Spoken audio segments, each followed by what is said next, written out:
Hello and welcome to Wrestleopinionated. This is our weekly podcast all about the great shows of AEW. We are your hosts. I am Morg. This is ADHD Gym Master Matthew Strange, and this is Cursed with Friendship Muir. how you both been? Interesting day, I'd say. Otherwise, week's been fine. Saw my family lamb for the first time in months. Good stuff. But we've been looking at expanding the print operation in our back room. So Ruth got us a desk of free cycle. And as I'm in the car, I'm like, have you measured this? And she's like, nah, it looks like it'll fit. Get there. Will it fuck? And not only will it not fit, the sides don't unscrew. It's not pop-off IKEA furniture. There is nothing I can do to manhandle this into being manageable. Fortunately, I do have the ingredients for a lamb roast dinner, and Mr. Muir lives nearby.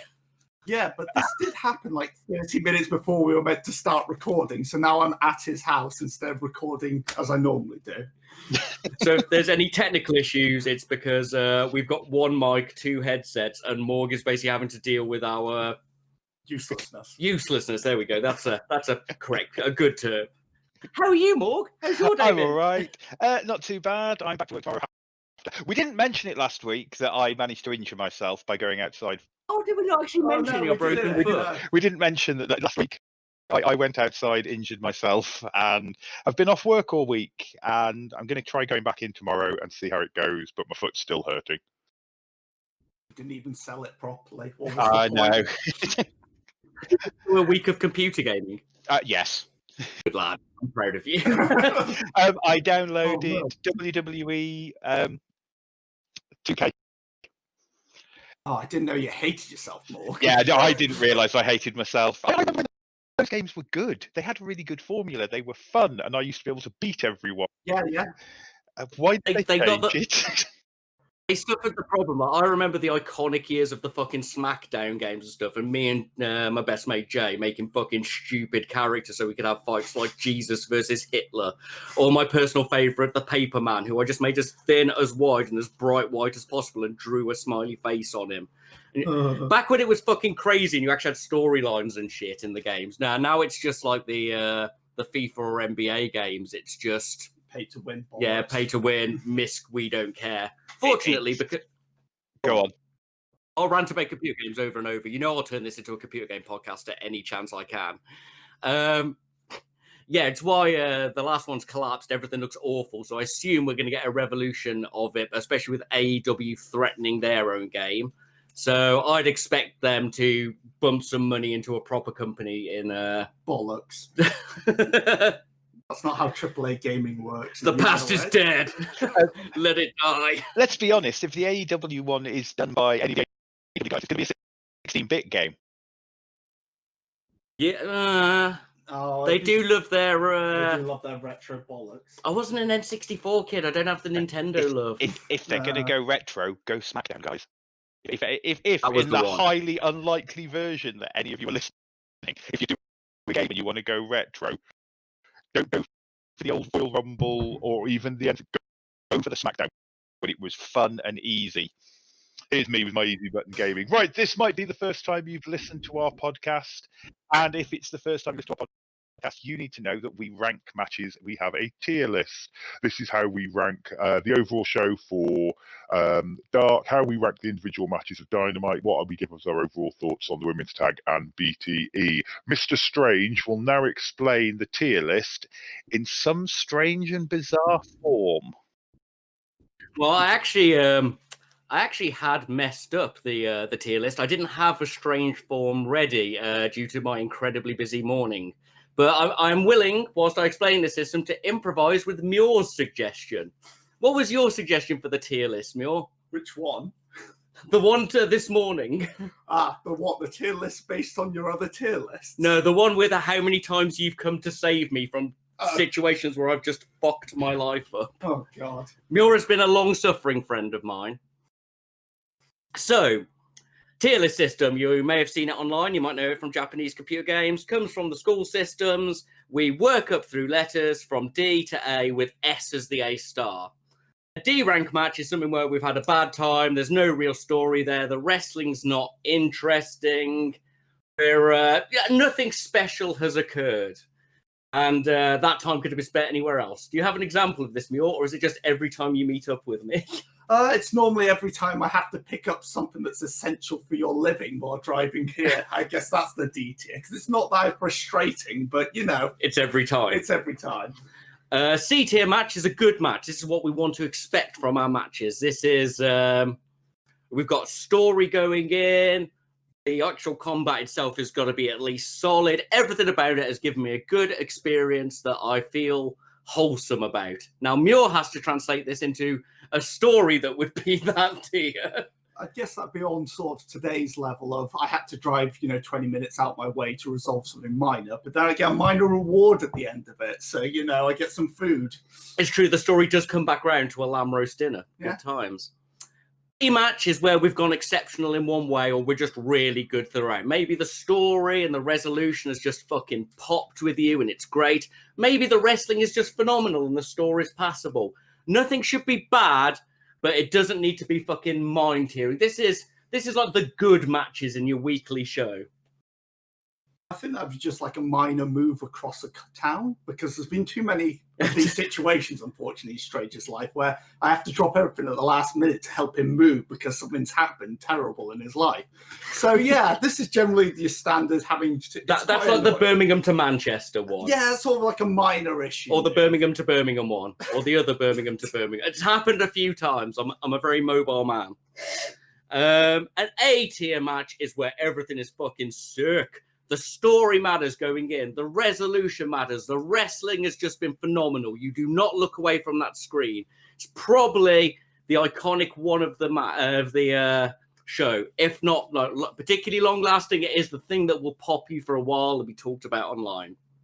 Remember when we had to move King after she just laid eggs? Your iguana. Your highly aggressive giant iguana when it just laid eggs, so it's at its most frustrated, and we had to move you. Remember that time? I still have the scar from where she bit me. If anybody's ever... if you know about iguanas, they can be incredibly dangerous. And my iguana decided to lay eggs on the same time that I was moving 200 miles. Which has resolved in a permanent hand scar for me. So it's definitely A rank. And if you're intrigued about this, Google iguana bites. Just do that. And the S rank match is, of course, the one that stands the fuck out. It's the one that we will remember for ages. It's the ones which we tell tales of years later. The story's sublime. Maybe we've got a fucking plot twist that turns it on its head. The wrestling was amazing. You didn't look away. Goes down in that company's legacy. Remember when I had to help move you from London to Manchester, to Birmingham? It doesn't seem like a bad one, but then you realise at the time I was living in Edinburgh, so this was around a 10-hour trip for me, included in a moving of a house. That was probably the worst thing. And then 4 months later, I moved back from Manchester to London. From the UK. So yes, that is the story. That is the tier system in how bad of a friend I am or how good Muir is, depending on how you think about it. There you go, Morg. Very good. A round of applause. If I wasn't holding my push to that button down, you'd be getting a round of applause. Amazing. So we move over to AEW news, and Mr. Muir, I believe you have some news for us and some possible theories about this. Well, for the first time ever, AEW's let some people go. So the first and most obvious one, I would say, is Jimmy Havoc, that's been let go.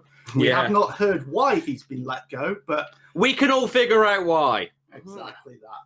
Then the other two are B. Priestley, Top Gaijin. But... listen to the Stardom boy. Well, she hasn't been in since I started watching. But anyway, she's also been let go, and so has Sadie Gibbs. But Sadie Gibbs was just a young up-and-comer at the time, so that's more understandable.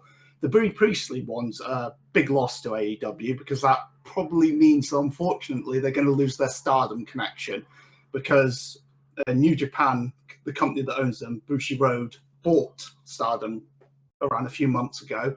So I imagine that because they're very upset about losing all their top foreign stars to AEW, I imagine they're not going to help out anymore. Yeah, the NJPW AEW connection thing is a weird back and forth. Yeah.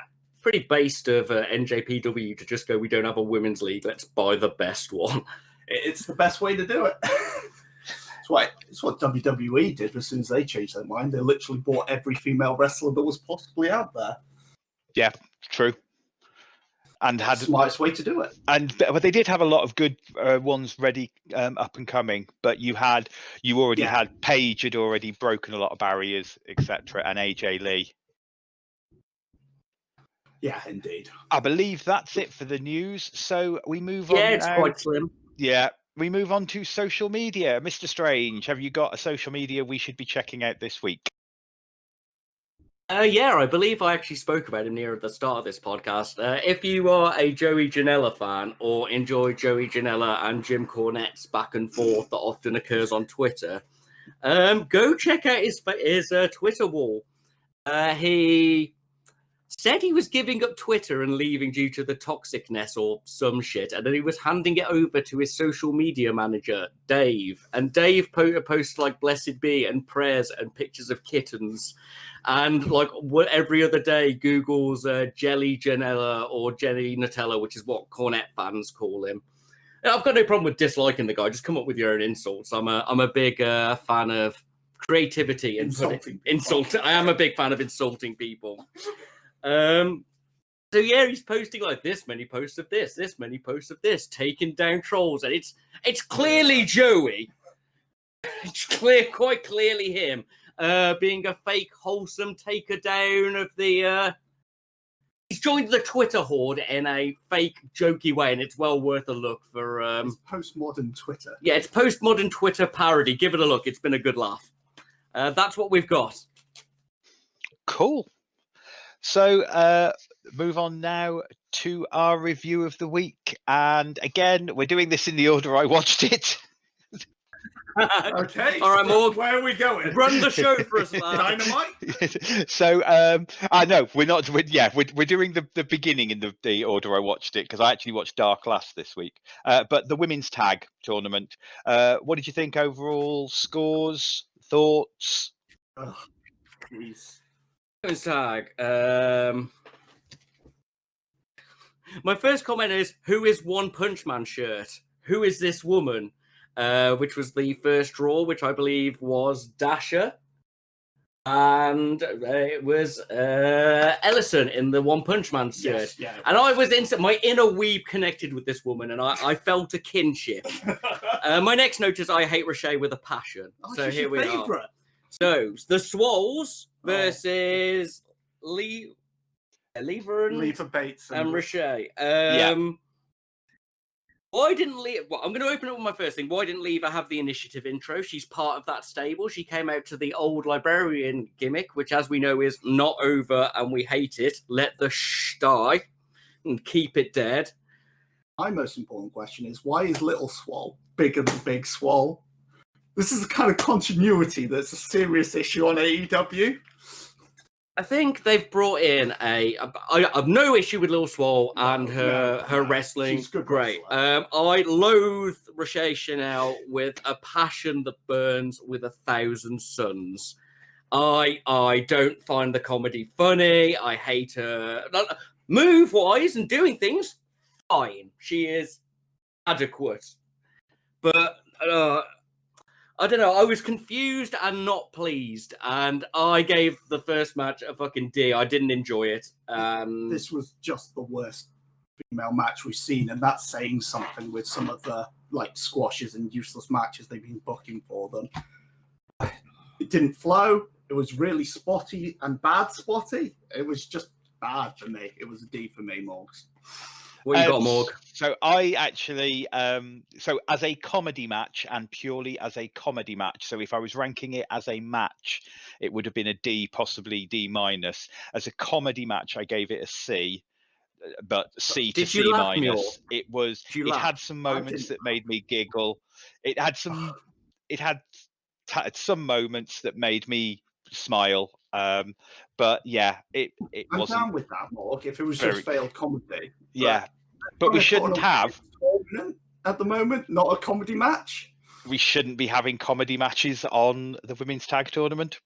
Yeah. Not when we're trying to make it pop. Not unless you've got really good comedy. Unless you've got a Yano. A Yano versus Mox. Mm-hmm. So we'll rock on. Or was it Swollen, the One Punch Man? Oh, I don't know. No, it was Evilise and Diamante versus Dasha and Rachel Ellering, the daughter of Paul Ellering, who used to manage Legion of Doom. We decided we loved Rachel because no gimmick was put across, and we were like, her name's just Rachel. My sister's called Rachel and is a bit fucking beefy. Well, actually, she's not now I've seen her, but up until like this 6 months gap when I hadn't seen her, she had could throw a punch, shall we say. So I was on board with Rachel. I was like, me and Rachel are going to be mates. Her gimmick is being called Rachel. And then she came out to Strong Smile, and that made me laugh. I have noted that Tony Khan fucking loves Latino ladies. They are everywhere. This was a better match. It was better than expected, seeing as Dash has like a match experience. Rachel's spinning springboard leg drop from the corner is cool as shit, and I was there for it. I like that she has a power moveset. Always good to see a good power moveset on a bigger lass. Okay, it wasn't smooth, and it could have been better, but I think that was a fine women's match for introducing a new team. I quite like the fact Sasha did better than a lot of the women we've actually... 100% agree with that. Main issue for me is how bad Evilise has been in AEW. God, I remember it being my second, after you reminded me about Taya. Don't forget Taya Valkyrie, she fought Cage. Yeah. My second favourite female in Lucha Underground. She was fantastic. And you see her in this, it's like, you just not care? What's going on here? What do you get about this, Morg? You know all these women a bit better than us. So I think the reason that Dasha was with Rachel Ellering is because it's Rachel Ellering. She's good. She's really good. Yeah. I'm hoping they keep her. I have a plan in my head at the moment for something which was slightly ruined on Dark by something we'll discuss on Dark that I really liked. But yeah, I like all these second generation wrestlers and these second generation women's wrestlers. The second generation wrestlers they're bringing in, and there's the option, of course, to bring another second generation women's wrestler in. I enjoyed it. I thought it was a good match. But it was just it was a solid C. It was definitely a C. Yeah. Should have been a B. The only upside, Evie did the scorpion kick. Yeah, she did. That's why it got solid. That move is amazing. Yeah, I think you could have easily given this a B if Dasha had 15 matches under her belt instead of 2. Also, if she hadn't just bent herself 90 degrees to take the finisher at the end. Yeah, but this is the first time where Tony Schiavone this week called a move a Canadian Destroyer when it was not one, just so you know. But it was a code red, so it's sort of... They're very similar. They're similar. Yeah. Was that the one that was the Michinoku driver? Oh, no. It's the Death Valley driver in the Sean Spears match later. He called in Dark. He calls it a Canadian Destroyer as well. And I was like, I can forgive the code red, mate. But... That's as bad as me calling moves. I'm sure that he said there was a Canadian Destroyer and it was a Michinoku driver, because that made me laugh. Because oh god, mental blank. On Raw's main commentary team, he called. I don't know. Raw, Michael Cole. Michael Cole calls everything a Michinoku driver, and none of them ever are. God damn it! Don't over. It's such a cool move that not enough people do. What, Michinoku? Yeah, my boy Penta does though. Lad. So I think this women's thing, second half was passable. It was good. I enjoyed it to see. Not as smooth as it could be. You can skip the first match. And I gave the final promo an F because there was no Rachel. Yeah. I think I see my notes for once. Sorry. I think we're setting up for hopefully next week we should get the better matches. We've got the better people in the ring. Maybe Evie's not been given a contract and that's why she doesn't care. Could be. Yeah, I think they're winning. The Latinos have to win. But if you actually performed well, you'd get a contract out of it. Look at Ricky Starks. He's so good. Why not put your effort in if you're going to do a job? I'm just saying, especially if you're on national TV. I think they might win. I think Team Latino is winning the tournament. Well, I think you have to win. Otherwise, it's going to be one of my breaking of never watching AEW again. Of course, they've got an interesting one next week because, as far as I can see, we've got the babyface versus the babyface team, and we've got the heel versus the heel team. So I'm a little unsure of where this is going unless Diamante and Evie are going to play face, and understandable that the Nightmare Sisters could play heel in their match, and I expect them to play more heel. But I don't see how go from baby to face to heel instantly. Oh my fucking hell! It's the Big Show. No, it's the Big Show. I didn't expect that to flow into it, so I thought I'd just carry on. I thought that was where you were going. So moving on. So overall, women's tag team tournament C. Yeah, low C, but high C if you skip the first half. That's what I expected for the final match. First match was just. Oh. Don't worry, lads. It's Ty Conte and Anna Jay on next week. Please. So moving swiftly on to BTE or being the Elite. Being the Elite. Oh, where's that? I've got notes on it this week. I didn't slack for once, / forget like I do every week. Cool, we're ready. Let's go. So, what did you think of being the Elite this week? I enjoyed it, but I generally enjoy it. So if they've got the Dark Order in, they make me laugh. Base Manlet, John Silver. I love him so. I love the fact that all the Dark Order bits just seem to be the other members of the Dark Order trying to get John Silver to fucking crack, get him to corpse. Because you can see that each time they get a bit closer and do something fucking dumb. Just Lee getting in his face. I love. It's beautiful. I'll go through an order. I actually took proper notes. Let's do it properly. Local jobbers are back. Way. Yay! There was a Horseman joke, storylines from 30 years ago. I did like the local jobbers. I wish we saw more of Team Extreme. Hopefully they'll get something in the future. At least a dark. Come on, lads. I think I'm done with 50 plus in 50 seconds unless they start giving me some sweet bonsai tips. I've written down they gave me a legitimate tip. I didn't think of that as a way to hang pictures, and I've genuinely written it down. The Raptor said exactly the same thing, and she is the DIY expert in our house. Yeah, no, it's really useful. I was like, oh, fuck, son. I always just try to put one in the middle and just sort of balance it, you know. I'm that man. I'm the guy when you move into a house, there's 70 nails in the walls. The chair shot. Yeah. Nice slow motion. There was the comment about Andon going on before that, about him going about that they jerked him off and they covered him in gold. That's what the best friends did to him. And I'm just like, this is going into a weird, dark place, boys. Yeah, it was a bit of a strange one. That chair hit, Jesus. Yeah, mate. The map bit was a bit weird. I like the fractured psyche sort of thing, though. Yeah, I know, but also after the promo of I'm going to be a bit more serious, and then I don't know, it wasn't for me. The Jack Evans promo was fucking wicked, and I normally rip on his promos for being a bit too much. I'm shouting, and him just lay back in that sofa, and how smoothly it went. That was a fucking baller. Imagine promo. if they actually pushed him after that happened. Don't. Spanglish is losing me now. I think we're past the joke of lol women upset. Maybe we could do something a bit more crazy with it. Yeah, I think it needs to just go in a new direction for me. Bit with Marco being lured in by John Silver. Anything with the Dark Order is gold. Like the best scene in the entire thing was when Uno threw the papers into John Silver's face, and he just went, "I'm not selling for you." CDs, Christopher Daniels, sorry, Old People advert gave me a good old sensible chuckle. That properly gave me a tickle. And he made a dimes joke because there were no dimes in there. He had no dime. And the meta ribs joke at the end actually got me when it was the Dark Order on the TV. All in all, I think this was actually a really good BTE. I had a good time. I like the bit where someone was mocking Kenny for wrestling his own sex doll because of his match versus I can't remember the name. The name of the sex doll. And a child. Yeah. But he has wrestled sex doll in Japan, so that was kind of funny. Yeah, I think it... I love that they stole the baby back ribs gimmick. If that became a proper storyline in Dynamite, I'd be down with it. Well, it ties into the gangstery, Des. Yeah, I think we're pretty positive about it more. What were your thoughts? Yeah, I enjoyed it. It was good. BTE hasn't missed the mark much. I don't think this one wasn't as silly as last week, so I didn't laugh as much, but it was still really good.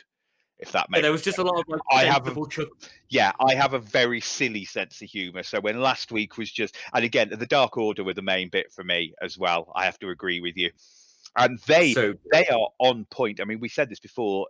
The Elite, Hangman's the best one, who doesn't sound like he's in a pantomime. The Dark Order, apart from Silver trying not to corpse and feign, I mean, they've obviously found out he is shit at it. Yeah, it's so obvious that they are doing their best, and especially when you've got Stu Grayson just playing pure straight man. Him and Brody playing pure straight man is so good. You see, I will if I hear somebody genuinely laughing or can see somebody genuinely chuckling, it gets me every time. And so John Silver with his just like under his breath trying not to laugh, and them obviously making it worse, just fucking wrecks me. I love it. So moving on, we move on to Dark. As normal with Dark, we will give it an overall grade. What did you guys think of Dark, and what overall score did you give it? It's another Dark, really obvious winners edition. Yeah. Lee versus Phoenix. It's Lee. This is the Lee I was trying to remember last week, and I called him AJ Lee, which is a woman in a different promotion. Not smooth. He's married to CM Punk. All right, of course you know. Not as smooth as I expect from these people. And when the camera zoomed in on fucking Phoenix punching his own arm.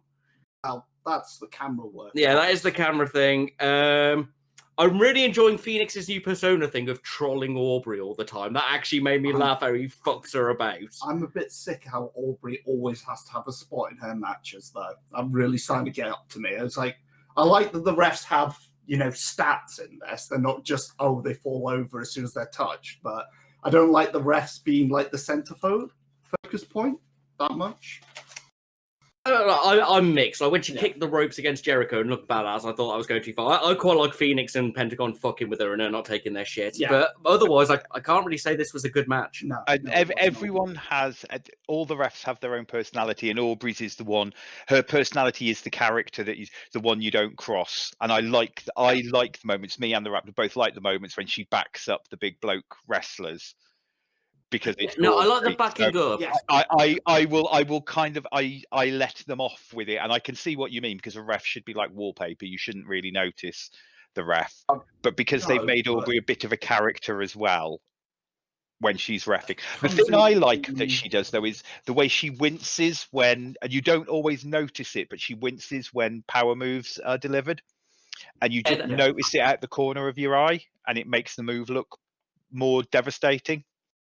With the badasses, I quite like Aubrey, but for example, where it crosses the line for me is like, for example, when Jericho was doing the pull on the ropes thing for the finisher, she kept stopping him, and then she sort of like high kicked the rope. I'm like, surely it's just inefficient.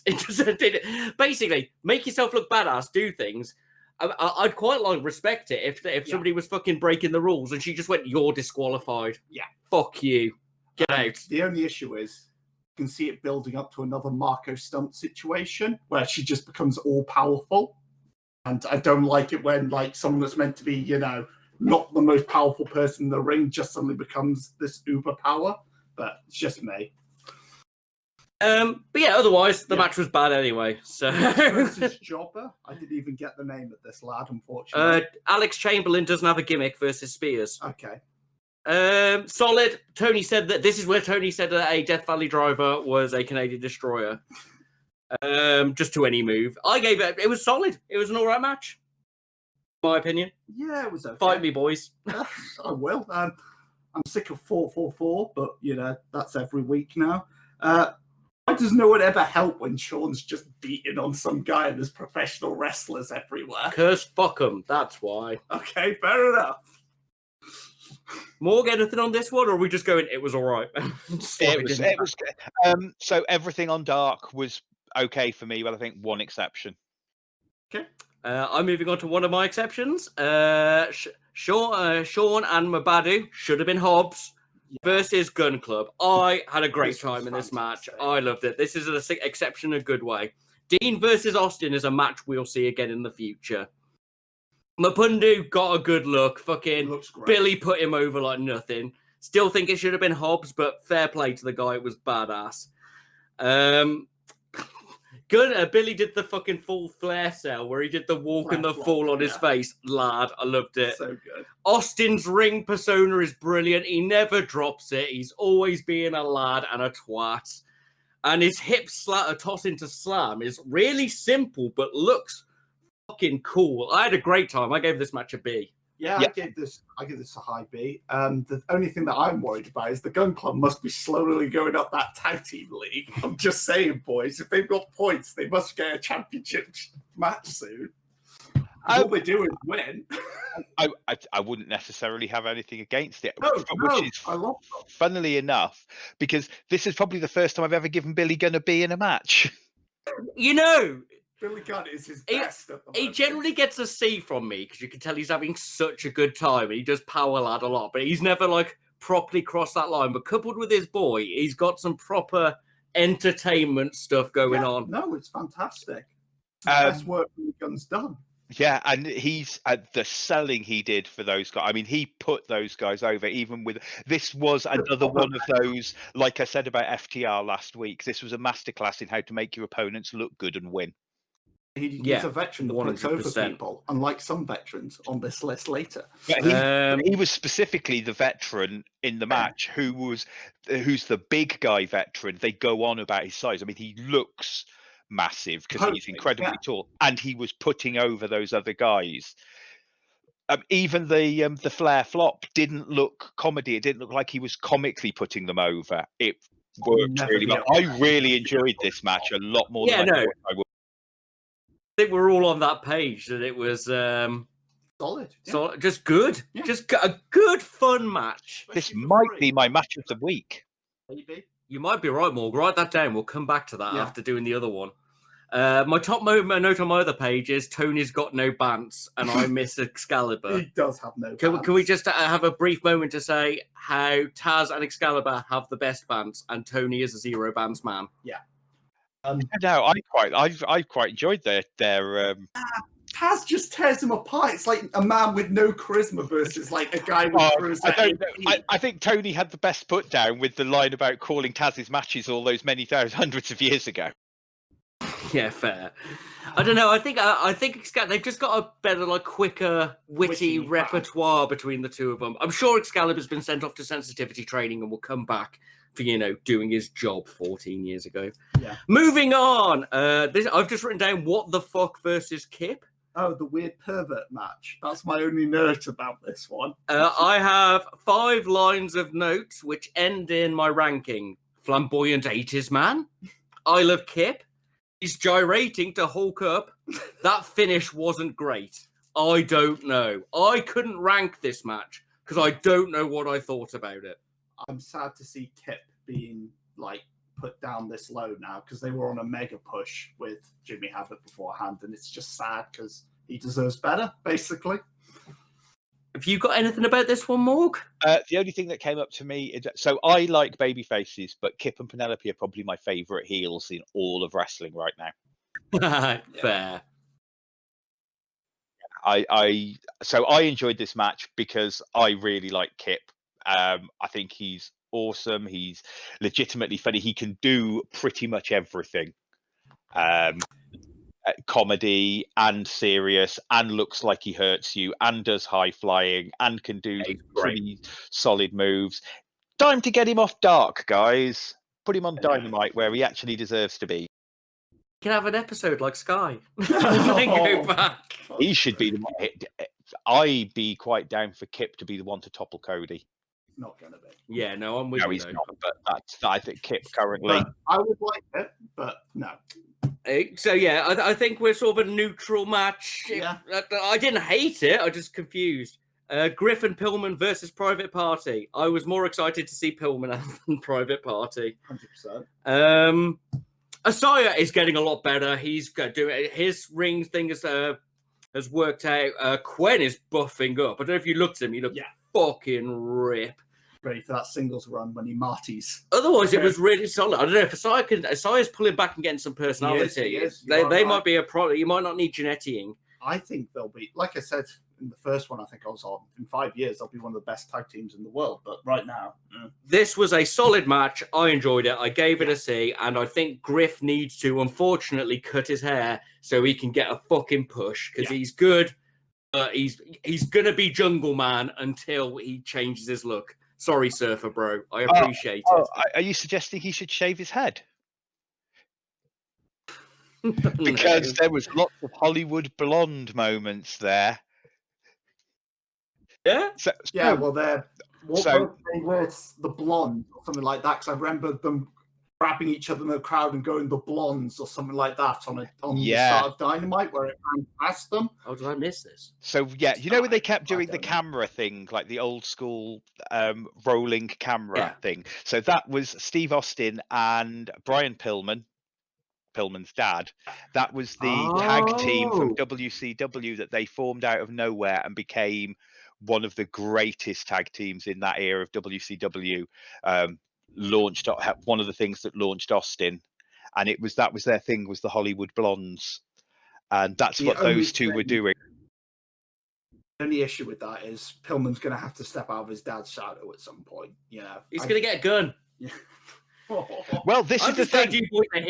So my new faction for AEW is the second generation faction with Pillman, Austin Gunn, Rachel Ellering, and every week I forget her name. She was the champion in TNA.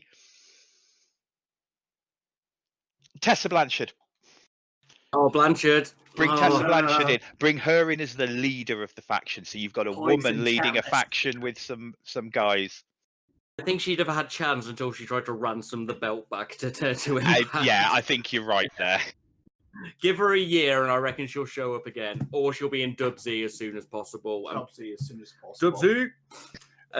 What, jobbing to Charlotte? Probably. Yeah, you know it. Well, Charlotte's got to come back and beat someone, hasn't she? You know she's coming back. You know what Charlotte Flair's coming back to do? To take the title off Randy Orton and basically do the Impact Joint Women's and Heavyweight Champion in revenge for her dad. I will put fucking money on this. I mean, I don't think they would put over Orton like that because he's the only star. He can lose it before. He can lose it to somebody else before, but somebody is losing that title to Charlotte's comeback. Right, anyway. Good match anyway. Solid. I enjoyed it. This was. What was next? My notes ended here. Jurassic Express versus Jobbers. That's what I've got written down. I quite enjoyed Corey missing the fist bump on the way into the ring. Classic. My first proper note is I'm going to hate this. They're going to have effective Marco. Yeah. And not only did they have effective Marco, it was super powered effective. Now, Marco. the issue with opening with Marco and having him beat people is then the rest of the stakes is gone from the match because he is the weakest member of that team. 100%. So if he can beat everybody on the other side, literally you've removed the threat. It's like the problem with Wolverine. It's not scary to fight Wolverine. There's no threat on him because he'll just win. These boys have won because Marco could defeat their weakest member. And I was like, you know what? I'll let it go. Maybe they'll go back to the Marco I liked, the one who used high momentum moves and had to be used as a weapon and stuff. And then he beat 3 people in the ring at once. Yeah. And I think it devalued the entire match. I just didn't care anymore. No. And I was behind Marco at the start. I was hoping for a fucking Spike Dudley, scrappy, fucking little momentum, high-risk dude. But now he's just a badass. And it just looks stupid. I can suspend my disbelief and all that, but I liked it when Marco was, this little underdog. People character. Like underdogs. And now he's a hyperactive child who wins fights. Yeah, it's just ridiculous. So you might need to pull this one back, Morg. Tell us some good things about it. It was all right. I gave it a C. It was fine. There we go. Yeah. If you hate Marco, if you don't like Marco Stunt, don't watch it. You'll hate this match. If you're all right with him, it's okay. Oh, I think this is. We're moving on to possibly my biggest mini rage. Lots of mini rages today, kids. No. TH2 versus the Nightmare People, as I've taken to calling with them. The all-powerful Nightmare People. I'd like to open with the statement that Ruth told me for a good 3 minutes, and she does so every time he comes out, how much she hates Angelico's incredibly slow dance to the ring. I fucking love it. I'm with you. I think it's dope. His little proper like rolly shoulders, sort of thing. And then I made my next note of heel's best win. Jack ate a lot of shit, and I love Jack. Jack will fall off the ropes for you. Jack will get fucking beat doing everything. We had a massive wobbly dance, which always upset me. It was fine. It was a fine match. Nothing technically upset me. I like QT's technical skills. I think Jack Evans is fucking phenomenal, and he's doing things an age older than Ricochet that Ricochet can't do anymore. Yeah. The man is great. I had an amazing promo. We had this build-up. The best tag team in the world. They're going to come back. They're going to take these opportunities. They're going to challenge things. And then they fought a man with an apple and an old dude and fucking lost. Genius. That's some great booking there. It really pissed me off. I was like, we bitch about fucking heels losing all of the time. These two boys are probably in the last point where they can be at the top of their fucking A game. They're in that 30s range where these skills are going to start fading. Yeah. I mean... Let's bury them to a guy that's got no fucking gimmick and an old guy that's past his prime. As much as I like Dustin. I'm down with the Nightmare People. I'm down for the women's push of the Nightmare People. But come on. They're all powerful. Don't you know this? The issue here is, you see, Angelico does not have his secret weapon. He does not have the thing that powers Angelico up, and that's Daniel Cueto's office. Jumping off his office. Just fucking things to leap off. Yeah, well. It just really cost me the heart of the match. On the state of Angelico, I did have someone once try to convince me that Shane McMahon's belly flop off the top of the lighting rig was more impressive than Angelico's leap off the top of Daniel Cueto's office. No. Anything off Daniel Cueto's office was just phenomenal. If you think anything's better than Lucha Underground, watch Lucha Underground again. You're wrong. Fuck you, audience. Please listen to my podcast. We've actually got more dark matches. Yeah, it was a 90-minute. Oh, I've made the note. No, I won't say that. Discussion, is Tony a bad commentator? Yes. Ford versus Rach. Bronze medal powerlifter Rach, I learned at this point. I love the fact that not only did Kip come out to the ring, he came out in hot pants and a crop top. He's so beautiful. It was he came out like how you expect female valets to come out in wrestling. So good. I loved it. Phenomenal. And then with the leaf blower. I actually didn't rank this. I just went, there was a weird sequence. Somebody tell me if this was good or not. I know I'm really excited for Rach. Oh, you've not got any notes. I didn't complain about that. Yeah, it was good. It was a high C. Didn't have the chemistry I quite would have liked from the two of them, but probably the first time the two of them have faced each other. Rachel Ellering, definitely sign her up if you can. If they can snap her up. You know how much I love power women. I love power women. Fucking give me more of them. You wanted a powerful female babyface. I did. And as much as you like Kylie King, I don't think she's it. She, especially not now. Rachel Ellering, I think, is. I know she's eaten 2 losses so far. Probably not what you want to do. She's second generation, daughter of Paul Ellering. Get her in. Powerful female babyface. Strong smile. Yeah, strong smile. She should be the one who's backing up Swole. I think those two would work well together. Yeah, no, I'm with you. And I think she would have been a better choice for Swole's partner. No, Swole, yes. Rach. Good. I'm glad it was good because for some reason, like my notes just end. I don't know, maybe I got distracted.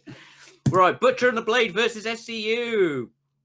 I had a good match. I like this. This was what I expected the other match to be earlier in the night with THQ and the Nightmare People.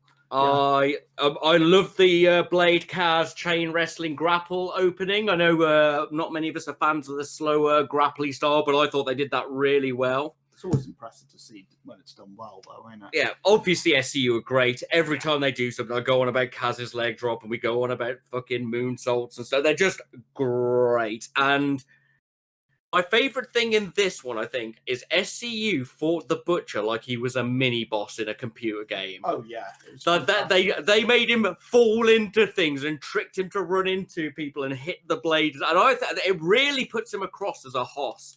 He's properly coming across as a beast, and he's kept that crossbody. Yeah, the crossbody's Just massive. It's like somebody throwing a sofa at you. I just think SCU were the only veterans that actually understand what the game is. They're the only ones who went, well, these guys need to be put over. We need to make new stars.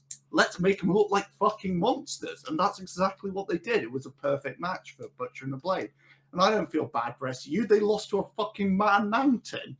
He's so massive. Those tattoos make him look so fucking beastly. Yeah. You on board with us on this one, Morg? Yeah, definitely. So now we've got the question. So far on Dark, what is the best match? Is it Butcher and the Blade and SCU, or is it the Gun Club? I think Butcher and Blade vs SCU is technically a better match, but I think I had more fun watching the Gun Club. Yeah, the Gun Club. I think the heart and personality of wrestling came through a bit better in the Gun Club one, but it didn't quite have the skill and like backup storytelling of the other one. It depends if you want fun or wrestling. If you prefer, the show, it's the circus, Morg. Yeah. The thing you say to me. Yeah, the three-ring circus. So overall score for Dark. It took a fucking floats up. All the wrestling was solid, and we have more good things than bad things. I think it's a high C or a B. I think it's a C. Even the technical skill matches, which we hated the ending of, it was solid. We're gonna have to give it a C. We're giving it a C through sheer hatred of some endings. I don't know. I think it was a B. I think you just summed it up. There was more good than bad, and none of it was. Only one thing was terrible. I'm going to go with Morg. I think the overall experience was positive for me with highlights. We're going to do it, Morg. You and I are riding the positivity train. It's not me. It's not me dragging it down for once. You're going to regret that. So I also thought, and I made comment to the both of you of this when I read it on our little Facebook chat, that I think that the wrestling matches were consistently better in Dark than Dynamite. I don't know what's going to get the better score because I haven't totted up the scores myself. I'm not sure with that one, but I really think that the thing with Dynamite is we expect a lot better. I think that's the issue with it. Yeah, I think you're right. And as we mentioned, Dynamite, moving on to Dynamite, it is Tag Team Appreciation Night. I forgot about that. Yeah. Until like near the end of the episode. Oh yeah, it's that. I messaged you boys, didn't I? Oh, yeah. JR, Taz, and Schiavone on commentary. Opens up with the Young Bucks versus the Dark Order, which was Uno and Grayson, with Angel Silver and Reynolds. The Bucks win with a roll up. What did you think of the match? What score did you give it? Just good. I had a good time. If I had a criticism, it would be Nick Jackson too strong, but I said that quite a lot. That's his gimmick. There was a moment where Matt Jackson was going to do a move, and Evil Uno arrived behind him and caught him mid-jump, just fucking perfectly into a it was a suplex, and it was boss. I honestly think that this part of the Dark Order might be the best tag team for being a tag team in 100%. AEW. Like, they cut the ring in half, they tag all the time, loads of combo moves, they cover each other. I gave it a B. I just wish Dark Order had won. But I think in the Matthew Strange conspiracy, I think they're building to the Dark Order split. But the Matt Strange conspiracy can come at another time. First of all, this was a fantastic match. It was really good. My only issue is it kind of makes the Dark Order look kind of stupid and useless, seeing as there's 5 of them and they lost to 2 people. But, Nick Jackson too strong. Yeah. But on the other hand, it was a fantastic match to open your show, so I really enjoyed it. So, B. Didn't bum me out too much, yeah. B was that, Morg? Yeah, I gave it a B. Just good. What we've come to expect. Watch that match, audience. Okay, so following on from that, we had an MJF video segment that led on to an MJF in-ring segment. Before we get to what happened afterwards, what did you think of the match? What did you think of the segment? Did you give it a score? I like the fact that MJF shoved Lee what's his face like Samoa Joe shoved MJF when he was an extra in Dubs. You literally copied that. Otherwise, solid. I'm waiting for Mia's face turn. Mia's face turn with Lee. Yeah. Is she secretly a wrestler? Don't know, but she gets a lot of shit from MJF, so I'm waiting for her to turn on him. I think that'll be a good thing. I like MJF's, just a solid heel. It's getting to like the Mox scale of promos now. You just go, yeah, good MJF thing, solid. Didn't blow my mind, but entertaining enough. Mm-hmm. Don't know how much more life it's got in it, but yeah, solid, good, entertaining. Yeah, and then that was followed by a Mox promo, beating. So I gave this a high rank for the reason that MJF played a proper heel. And more importantly, I was really pleased when Mox came down and beat him up. I actually got bought into it. When Mox's music hit and he's sending them over, I was actually invested in this little Weasley shit who then played coward, getting the crap beaten out of him by the guy who you shouldn't be saying these things to, the guy who will kill you with a baseball bat wrapped in barbed wire. I really enjoyed. I gave this whole segment an A because it was classic wrestling. It was classic. Babyface goes over heel. The only issue for that with me is that's now your only strong heel just had his ass kicked. You can still win the match. That's standard setup for MJF to win. Like I get you, but it's lose on SmackDown, win on the pay-per-view. Okay. I'll give it a B. I think we're divided on the old situation. I'm like fine. I did like that the face was actually smart for once, though. Yeah, that's cool. Rare in wrestling these days, where a face is actually intelligent, which capable is nice of thinking. Yeah. No. Yes, I suppose that's probably the one bad thing because Mox isn't that kind of baby face. No, he isn't. He would have just come out through the crowd and just mauled with a barbed wire baseball bat. Yeah. But it was nice to see a babyface that had some level of intelligence, though. Ooh. So, moving on, we had Matt Hardy backstage promo. What did you think? Did you give it a score? Did you think it was worth a score? That sound quality, though. Oh. Name a better enemy for AEW than production values. Well, the WCW was played with it, so, it's just the same. I might need somebody to remind me what my notes mean because I was like, what's Matt's gimmick currently? It's just being crazy. And then I wrote, lol, B, that's Mike Posey. And I don't know what happened. I can't remember. He attacked a ref because he looked like...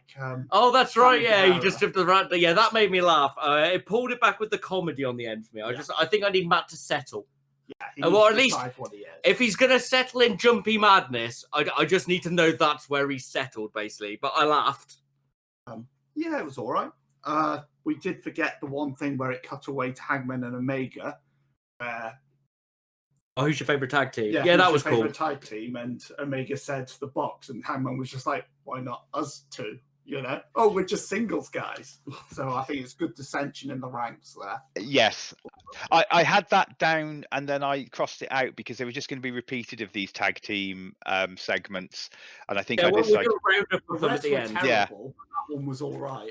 We'll come to his section on it. Yeah. So up next, Scorpio Sky versus Cody with Arn Anderson and Brandy for the TNT Championship with Mike Shinoda. I'm having one of those pronunciation issues again. He's the rapper from Linkin Park, isn't he? Chioda? Mike Chioda, thank you. As the ref, which was quite a big surprise. Cody wins with the Crossroads. What do you think of the match? What score did you give it? Oh, God. I liked this match. It was a really good match, but did they make Sky look like a fucking dork? He just got fucking annihilated. What do you think, Morg? Strange connecting his headset. So yeah, Cody has slipped. He is supposed to be this podcast's B-ring general. We have stated that he is not the 3-star general to us. We think he's better than that. This was a C, and a C match from Cody, and I think it's that thing exactly as you said, and the thing I had the other week with the match where I just was expecting it to be so much better. I thought this was going to be an A. I thought it was going to be phenomenal. Yeah, 100% should have been an A. And it was all right. I never thought Sky was winning. Oh God, no! But I didn't understand why we're having such issues with stuff like who kicks out of the crossroads. Everybody kicks out the crossroads. There was whole people where people kicked like 3 times out of it, and it's like it just made Sky look like he was a second-rate wrestler when he came out like smashing the door and all that sort of stuff. And then it's just, yes. What do you think on that? It's just I felt like they made Scorpio Sky look like a dork. I liked the smashing the door because I wasn't expecting it, and I was like, okay, that was I liked the idea. But you didn't do anything after it. It was just okay. He smashed a door to go into a break. Yeah. Yes. That's not a good sign, is it? Sorry, I had to jump back in because my headphones went for a while, so I just had to guess what was going on. But I'm not letting slip the fact that they kicked open a door into a break. Yeah, Sky deserves better than that. He does, and it was just so frustrating. And then it was like at the end, he just like sort of slinked away during the other promo. And he's just like, doesn't Scorpio Sky at least get something at the end? Nope. Overall, I'm going to go with the positive. It was a great match. Sky's rope taunt with letting Cody in, and then that was great. It was This is what I should expect a match to be. This is what should be a C grade match, in my opinion. I could do without the delayed suplexes. That I'm bored of those now. But it was very classic. Locational damage mattered. The Crossroads was the first big kick out, and it mattered. I had a good time. I thought this was a good match. It's probably a B with the storytelling and just how smoothly it went, but it's what a C should be, in my opinion. And the storytelling just buried one of the wrestlers in the ring, so it's just like, oh, okay. I mean, there is that. Well, I think while you were off headset, I said, Cody has been our B ring general, and I was a bit let down. I gave it a C, possibly downgrading it because I thought I was expecting an A. But yeah, I gave it a C. I thought it was okay. Oh. And by your rules from the other week, it's what a C should be. You have stated it's what a C should be. I am therefore pitching forward that it's a C. Mr. Muir? Oh, I'd say C at best, to be fair, because it just buried one of the wrestlers, and that's the worst thing you can do, especially, Scorpio Sky that has the look, has the act, has the moveset. He can do everything. He's reaching that age limit. Yes, he needs a push. If you're going to push him now, and you just bury him. But, So, moving on from that, Brody Lee cuts a video promo with the old TNT Championship McDonald's belt. The McDonald's belt. It just looks like a McDonald's logo now with the gold, white, and fucking red. Did they do this just so that we realised that they definitely got the new belt? I think so. I mean, I don't mind the new belt. I like it. Now you've said the McDonald's belt, I'm thinking about it. I just wish that when Brody had shown up on the screen, and I like the fact that Brody apparently just gets title shots by just taking belts. He just steals belts out of bed. But I wish he'd gone, I've got the completed belt. As I just sat there and went, why does he have his own TNT belt? And it's the old one. And I thought the whole thing was that they still needed to plate the new one to get it finished. I thought that was the reason why it wasn't ready. I liked it, and I'm down with it. Yeah. I just wish Brody had the good belt. It was just explained a little bit better. Yeah. Moving on. John Silver. That next week's BTE will be John Silver in a skip looking for the old TNT belt for Brody Lee. I hope so. That would be amazing. I hope so. Jurassic Express, Luchasaurus, Marco. Luchasaurus and Jungle Boy with Marco versus Omega and Page for the Tag Team Championships. Kenny and Page win with the last call. What do you think of the match? What score did you give it? Don't let him talk to the camera. No, don't let Luchasaurus talk. He's a charisma vacuum. Just leave him as a big dinosaur. He's badass. He's too lovely to be speaking to a camera. Yeah. A shot of Kaz. I'm glad we got that multiple times. I mean, I had to have a conversation about men's nips on the way here and how Kenny has weird nips that stick outwards. And so I was a bit distracted at the start of the match, shall we say. When the ADHD partner decides it's time for a conversation about nipples and how men's nipples are weird because they point outwards, and a lot of pointing at Kenny's nipple. Welcome to my nipple podcast. Solid match. Hangman's going to be great in the singles. I liked Kenny's Snapdragon on Marco. That made me feel pretty good. I don't think I criticised the match once through watching on it. It was just good again, but nothing made me care. Omega's put over Hangman really well by taking all the shit in every match and just making Hangman look like this fucking monster when he comes in. That's some really good storytelling by Kenny and him. But the opponents don't matter. That's the issue. Yeah, I don't care. Why was this a tag team championship match? We had no build to this. It was just something that was slapped on. And yeah, it was nothing. Your thoughts, Morg? I gave it a B just for being a solid match. I enjoyed it. I enjoyed the match. I enjoyed the... with your criticisms, I do agree. Yeah, we didn't have enough storyline going into it. It felt a bit like it was just there because of it being Tag Team Appreciation Night, and we had to have a Tag Team Championship. Why didn't we have a Tag Team Championship with the number one contenders?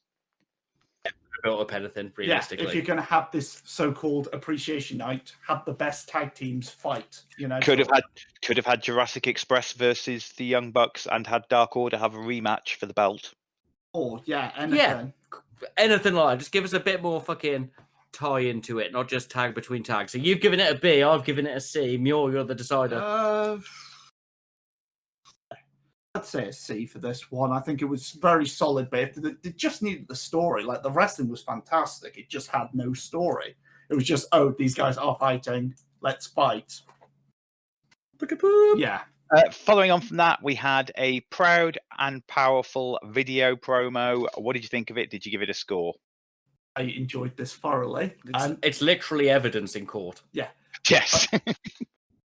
But I hope the best friends just come out with bleached clothes next week. They're just wearing them because they don't give a fuck. I know they will. It wouldn't surprise me. They are the kings of meta jokes for smarky pricks like us. Because that's what I think it's building to. Them just coming out in all these horrible bleached clothes. I am so down now with the plot of basically hardened street thugs against just regular dudes. It's a great plot, just regular men. My mum's car. Oh no, my gym bag. My only small criticism was you knew it wasn't bleach because I've poured bleach, and the immediate reaction is you always hold your nose and pull your head back.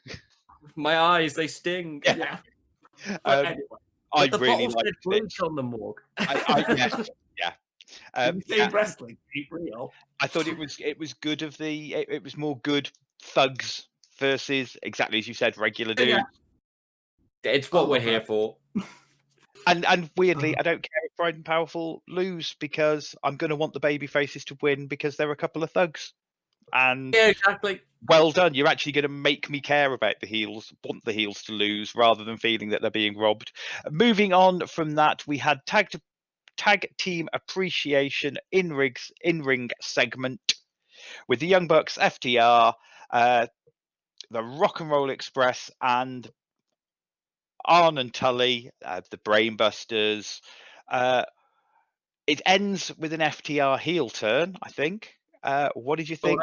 What score did you give it?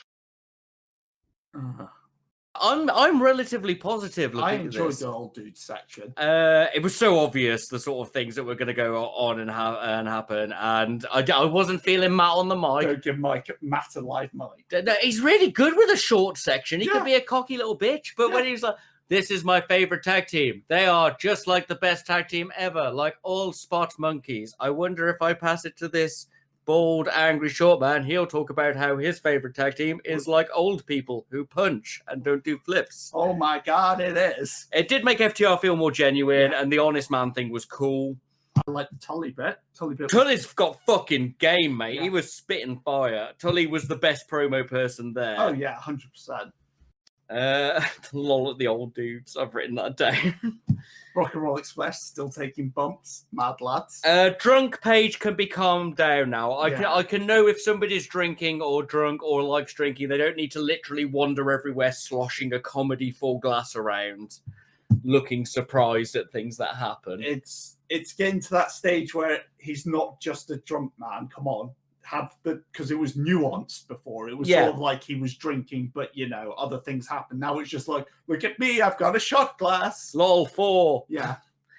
Otherwise solid. solid. I'm actually intrigued to where this will go. I don't think I can sort of rank it because it's the lead on. It's the bridge in the song. You know what I mean? Pretty solid. Yeah. I think Phil. Following on from that, we had the Sammy Q card segment, which was very interesting on Fight TV because we could hear everything that was going on, like Sammy being told he had 15 seconds and he didn't actually have 15 seconds. Classic. Oh, AEW and production Just problems. call them WCW.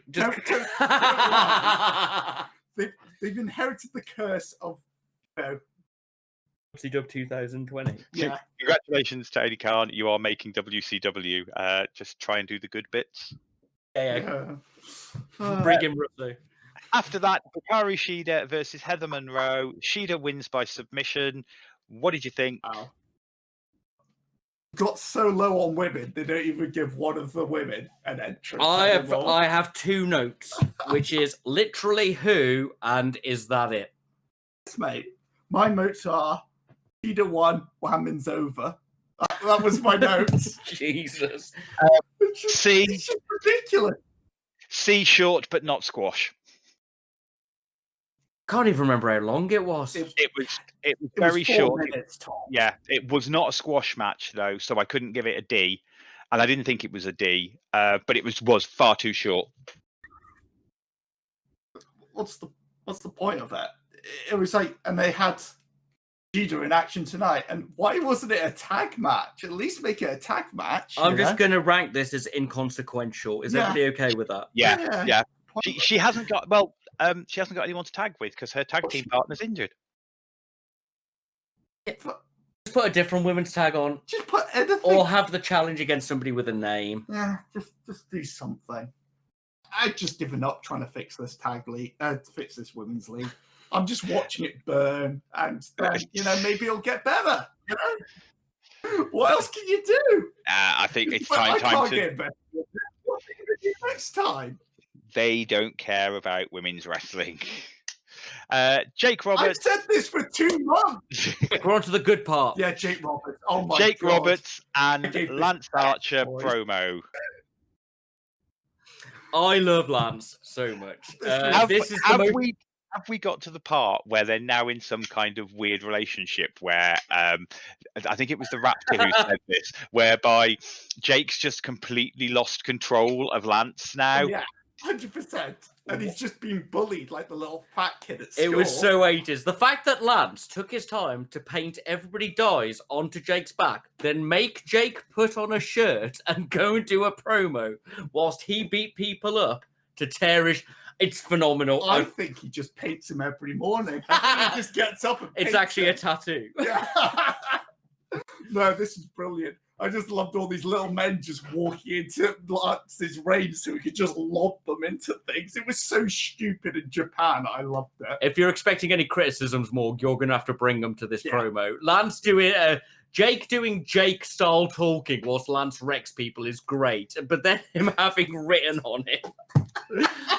Oh, go on, Morg, criticise. You're the only one who can. No, it was good. It was all right.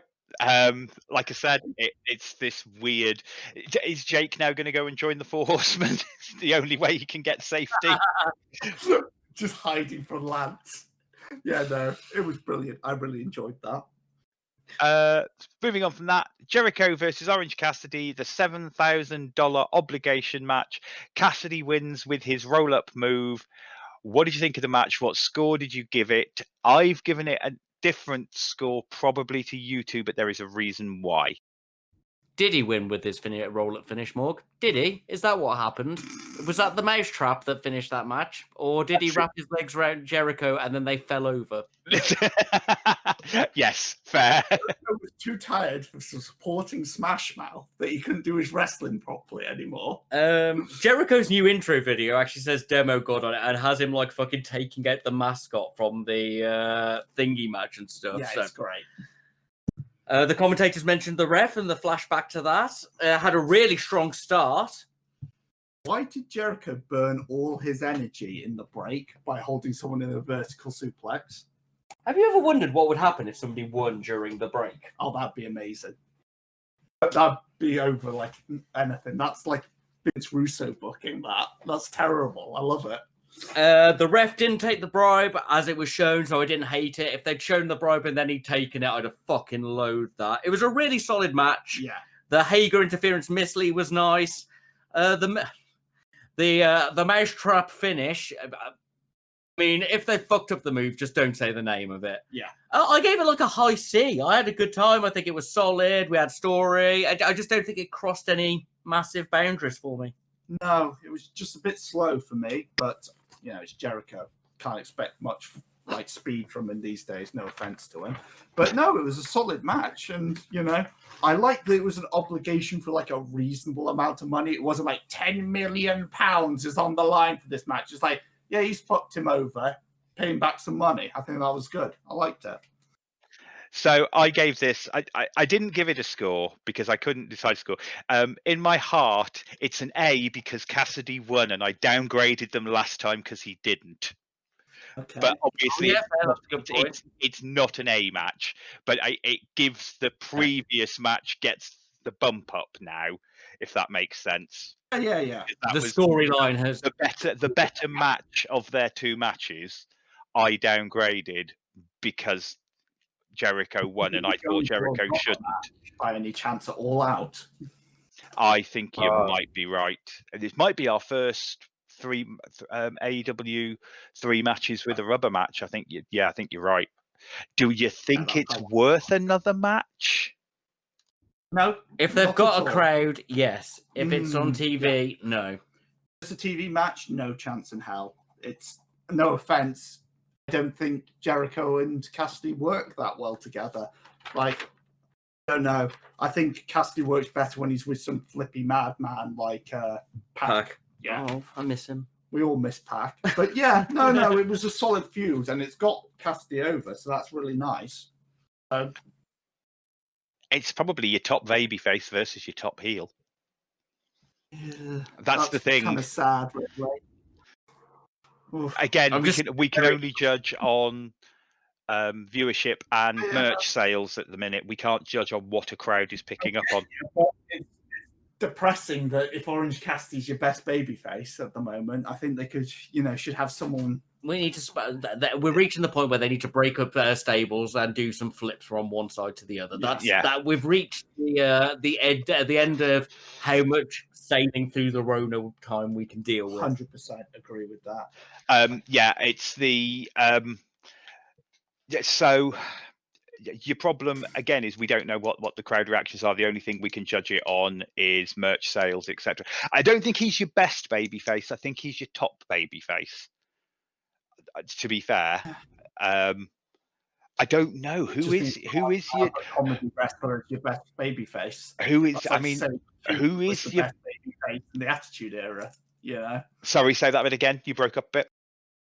I was saying that it's kind of sad if your company's based on a comedy wrestler. It's like having Rikishi's your best babyface during the Attitude Era. Rikishi was the best babyface in the Attitude Era. He did it for The Rock. Oh, you beat me to it. Yes, but you know what I mean. You want an actual wrestler, like full-time wrestler, not a comedy act. As much as I love Orange Cassidy, he needs to break out from just being that guy that puts his hand in his pocket. I see. The worrying thing is, I don't think we've got a top babyface. I mean, it's Mox, but boo. But well, it's Team Taz. It's Mox, but they're not baby faces. As much as you might love them, they are not baby faces. I know. Yeah, but Mox. Americans love him. The only thing that made Austin work was having Vince McMahon. And he doesn't have an authority figure to fight. No. He's just beating up weak. It was much better when he was against Jericho. The pursuit is better than the trophy. 100%. A lot of the time for a good babyface. So moving on. So what was your overall score? Do you reckon C for that? Yeah, I think we've got a C between us, because I was like somewhere between a C and a B. Nick's on a C. You're on a, but realistically a B from wrestling and such like. Yeah. So I think it's a B. Okay. And then a quick roundup of the tag team segments. So I was going to get to them at the end. What did you think of them? Yeah. The Kenny / Hangman one was the only one that mattered. Yeah, that only made a reference. Yeah.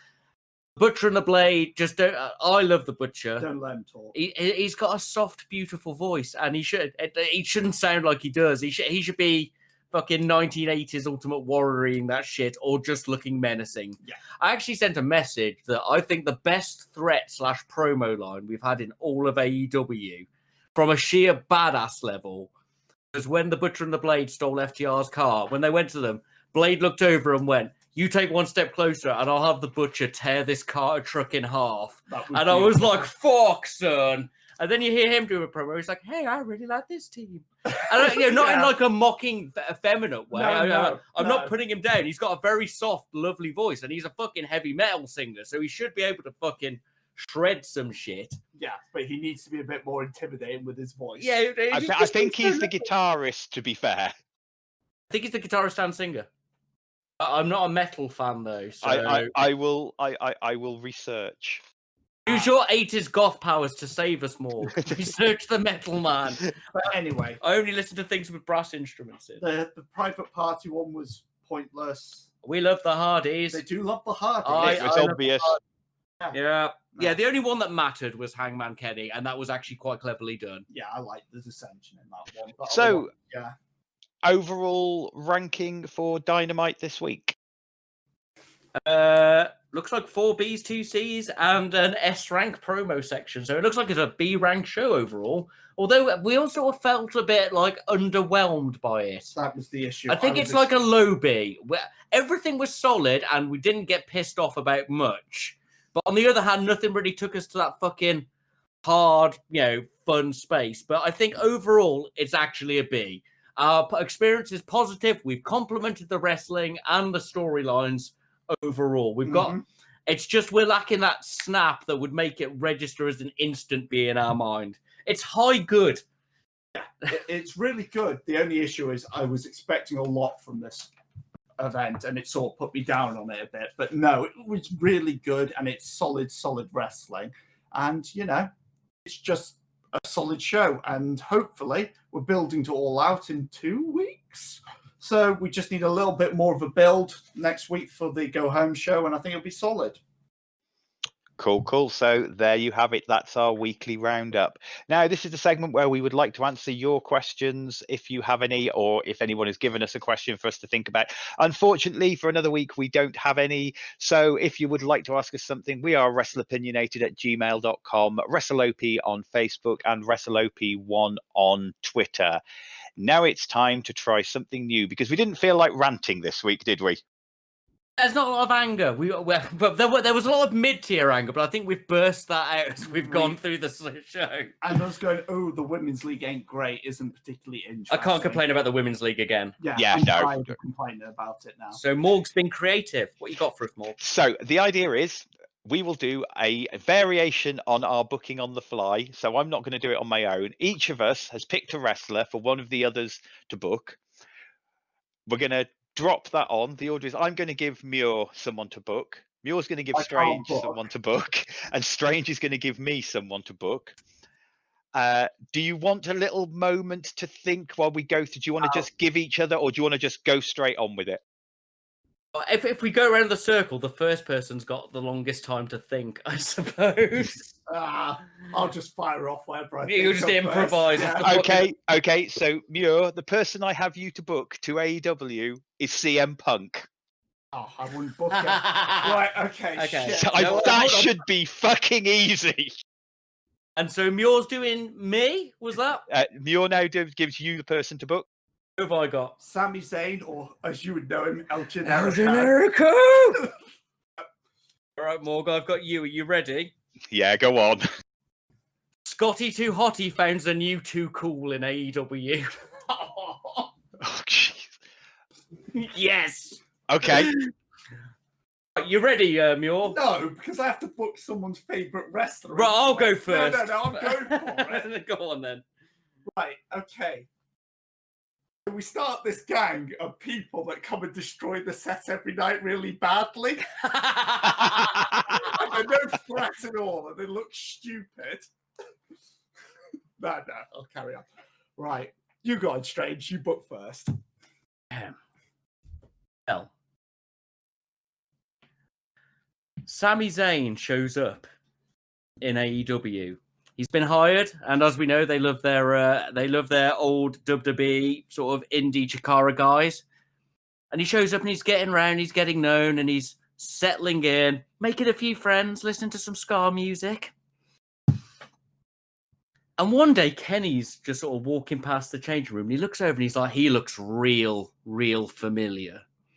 And as we're building up, we've got slowly throughout the storylines, he's winning some matches in like the mid-card style thing. Kenny and Chucky just sort of stop and occasionally are just looking over at him like, he looks real familiar. And we get to see some scenes with Sami himself. He's chilling in the locker room, listening to some good ska bands. Like, With Pac. Yes. Oh, but let me build up. Pac's coming into this with like Bumping Ugly. I'm just naming some ska bands for people to listen to. The Interrupters. And then one day he's got Ghost Town by the Specials on. And you just hear a northern voice, like in the distance, go, "Oh, that's my favorite song." But we don't need to play on that too much. I know I've got some backstory in some of these wrestlers. But then another time, he's in the locker room, and Kenny and Chuck just come in and give him a fucking shove, and they're like, "It's you, you prick. We told you to stay out of Pasadena or wherever it was." And he's like, "No, it's not me." And they hold up the El Generico mask over his face, and they say, and it's like, "It's you. It's fucking you." And they start clicking their fingers at him. "You should stay out of this rough part of town, hombre." And as he's being bullied, Pac just looms out of the shadows. It's like, anybody who messes with that. Why have I gone Scottish? What the fuck's a Geordie? I can't do a Geordie accent. I'll just do Scottish. "No one messes with a man who likes the Specials round here." And they back off clicking. They're like, "Yeah, next time, Sami, you won't be so lucky." And this leads to a story which essentially involves not Chuck and Kenny becoming like tag team partners again, but like locker bully room things. They start pushing, they start getting him round until we obviously get the breakdown of Death Triangle because Butcher and the Blade and the Lucha Brothers are going to be best friends. And Pac has formed a best friend situation with his new best friend, Yuka Sakazaki. And so one day there's a locker room beatdown going on, and Pac just fucking comes sailing through the air like a computer game glitch, spinning through 750 degrees in every direction without landing, straight into them. And there's a ruck, and this sets up the end of this mini locker room background feud. Men of low moral fiber versus the Scar fanboys in a storyline that basically, finally, Sami is free. He could be Sami. He could be El Generico. He has overcome his fear of the gentlemen of low moral fiber. You don't even need to bring them back together as a faction. You're just rounding off that Chikara plot from ages ago. And then Pac and Sami sit in the ring, put on little pork pie hats and checkerboard shoes, and have a little skank with Yuka. And it's good times. We've got a face stable. Kenny and Chuck are still doing their thing in the different things, and we've rounded it out. That's how I'd round out the story of Chikara. There you go, boys.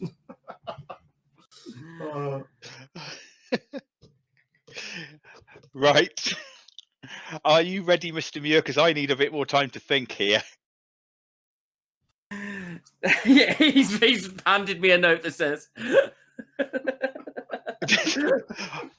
Go on, no, I'll help. I'll help you more. I'm with you. You've got me as an advantage this time. Right. What things you know about this man?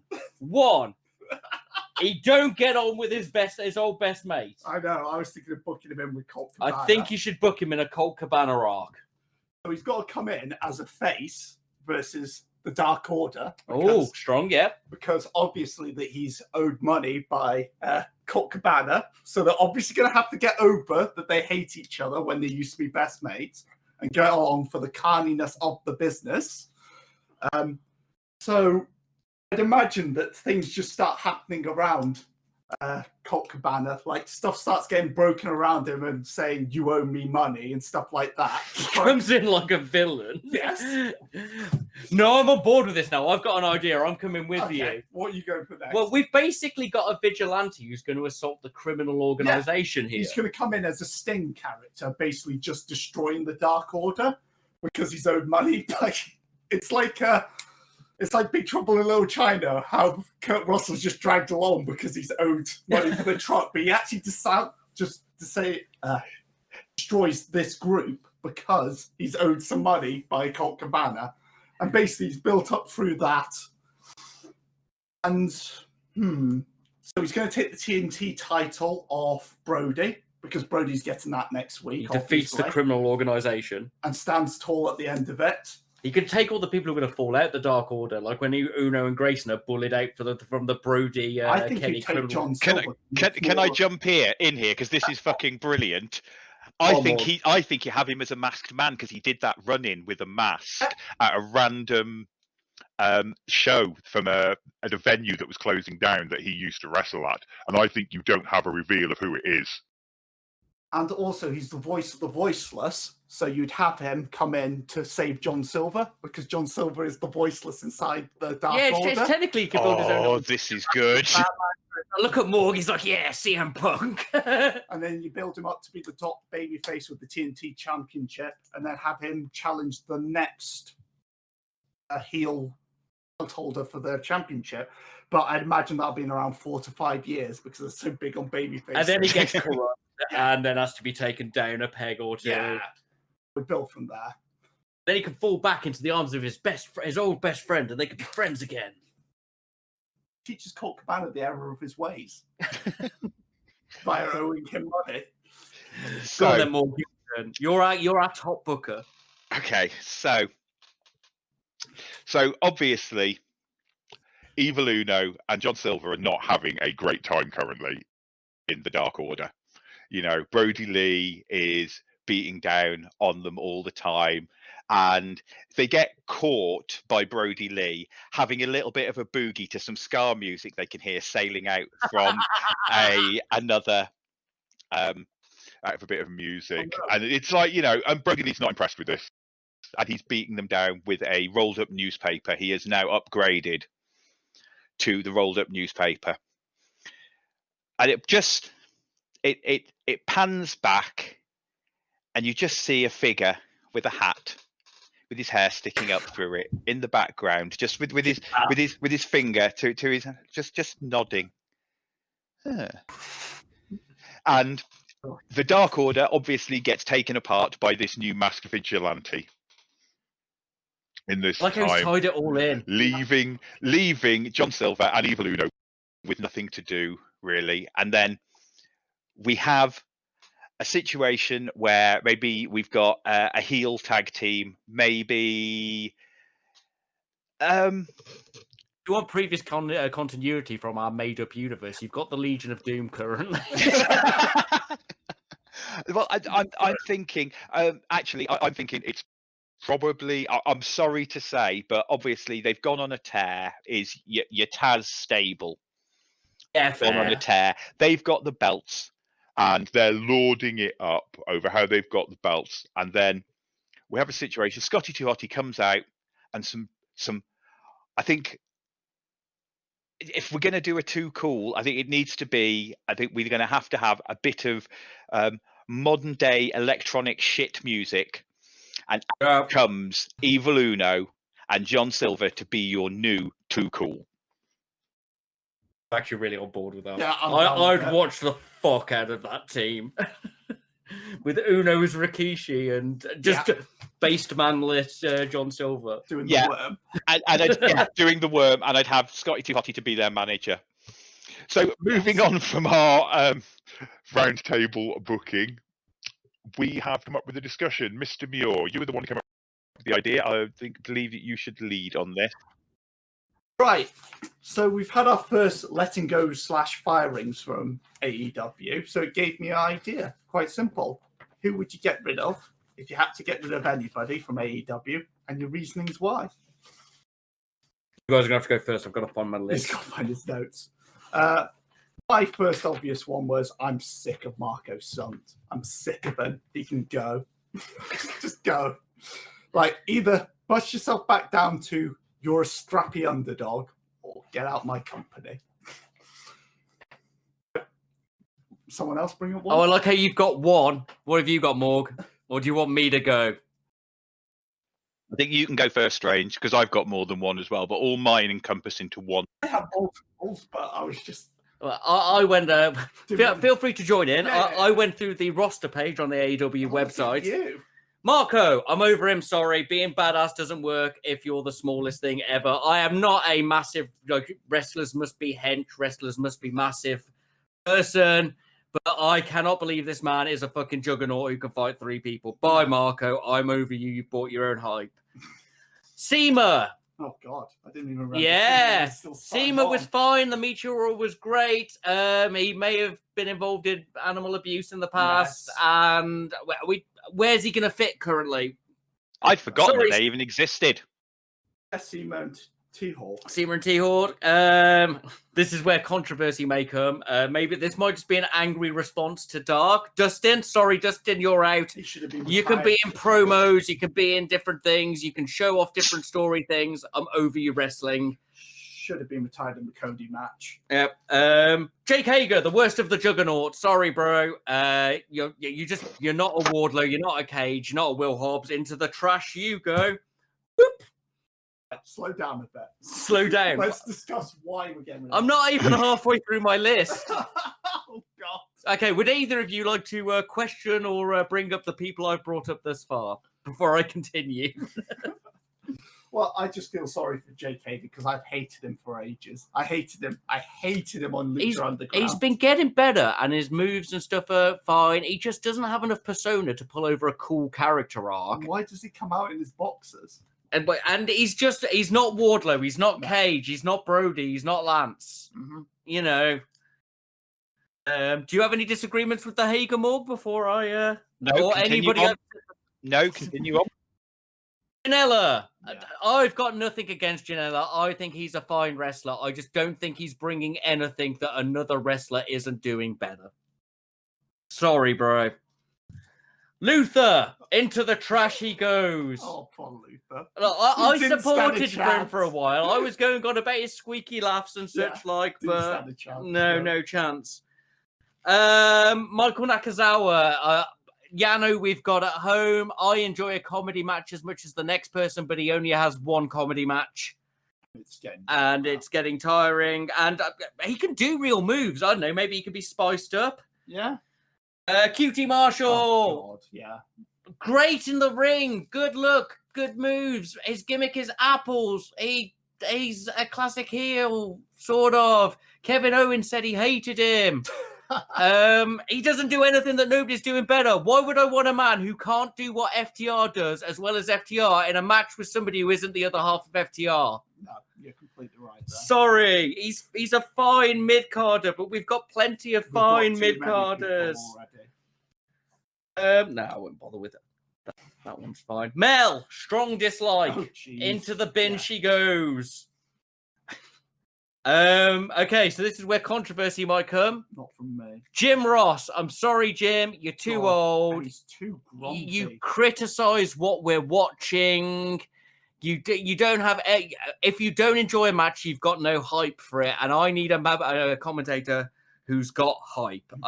Just retire gracefully. You will always be remembered for Hellacious. You will always be remembered for some of the brilliant Just chill out, enjoy your years, be that legend, do a podcast. Everyone does a podcast. He does a podcast. Just do that. Yeah. I've also got down Tony Schiavone because I've not been enjoying his commentary lately. Don't think he's that good. And I think Taz and Excalibur were the best thing. And if we're getting rid of Excalibur, there's room for Matt Striker. And finally, Bryce, the weakest of the refs, who's fucked up several counts and sounds like Morty.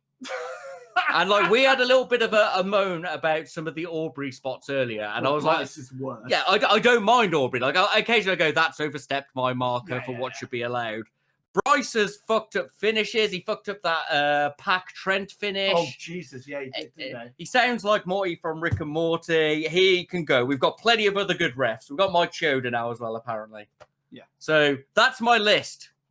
Oh, fight me, boys. Fight me. Go on, Morg. So you want my list? Yep. The women's division. Just get rid of it. You're not doing anything with it. This is what I said a few weeks ago on the chat. I thought, oh, that's a bit much to say. Just give up. Just give up at the moment. Try it again in maybe a few years, but at the moment, just give the fuck up. Yeah, I'm with you, Morg. Exactly what Muir said. For a slightly more sensible one, Nakazawa was on my list. I don't find his comedy particularly funny. He has moments. No. It's, as Strange said, it's the same match. Yeah, exactly. Yeah. That's the main issue of it. Do you want any more? Like I think Joey Janela's probably the only one I disagree with you on. Oh, okay. Like, I've got nothing against Janela. Like, I'm not like, oh, he needs to go. I'm just like, what's he bringing? He brings nothing to the table, and we've got so many wrestlers we don't get to see. I mean, if we had hardcore matches that they promised at the start, that's like that crackerjack match and shit like that. Yeah, that's what I was going to say. Is that they've moved away from the hardcore matches. That is kind of his wheelhouse. Yeah, there's kind of no point of him anymore. And it's like when you have wrestlers like Phoenix that don't get on the show every night. You know, how can you justify having someone like that on your card? I'm still impressed Morg beat my list of 12 different names that I thought was massive by just going to the women's division. Like champ. Bold of you to say there's 12 women. Yeah, I was going to say. Morg's list wouldn't have been that long. Have you got anybody else to add in? Not that, no. Nakazawa was my what I thought we were just picking one. And I was having my comedy one with the women's division. I would like to point out it is well known on the podcast. I am a fan of women's wrestling, a big fan. Yeah, you're like, I mean, you might be being rivaled by Muir with his Stardom account now. This is true. Yeah. But no, yeah, I don't want to go. We're not going into this rant again. We've had this rant every week. No, we've had this rant enough times. Basically, we love women's wrestling. It's awful though in AEW. Please fix AEW. Please fix. Tony Khan. Please. Tony Khan. Take your biggest wrestlers to Japan with sacks. You have enough Latinos. You don't have to go there anymore. Go to Japan. Will Hobbs could probably carry at least 12 to 15 Joshis at a time. You only need to send him. FTR have got a van, a truck. You can load up that truck. Will Hobbs, FTR, one truck. Take Kenny. He speaks Addis Japanese. He'll lure some of them in. He'll lure them in, and then you've got a league. And we're happy. Just, I know you listen, Tony Khan. Just steal Stardom. Some of them weigh up to 45 kilos. I could carry one of them. Welcome to our We Complain About the AEW Women's League podcast. Most common of our subjects. So I think that's probably, before we go into that, that's probably the best place to leave it. I would like to say thank you to Anchor.fm for sponsoring the podcast. We are Wrestleopinionated on Spotify. We are Wrestleopinionated on Anchor.fm and on YouTube. I will get last week's episode uploaded. Unfortunately, there have been some technical issues. Over to you, Mr. Muir. As we said beforehand, if you could please send in any stuff to us at wrestleopinionated@gmail.com, WrestleOP on Facebook, and WrestleOP1 on Twitter, and have a good time out there. Over to you, Strange. I like how you get proper own customer service voice. Please do. Hi there. Please listen to our podcast. Please do like, share, and subscribe this. It means a lot to us. If you have any other friends who are into AEW wrestling, please pass this on to them. We appreciate it very much. Look, I just want to be clear when I'm saying the emails, all right? Because my voice is awful. Over to you, Morg.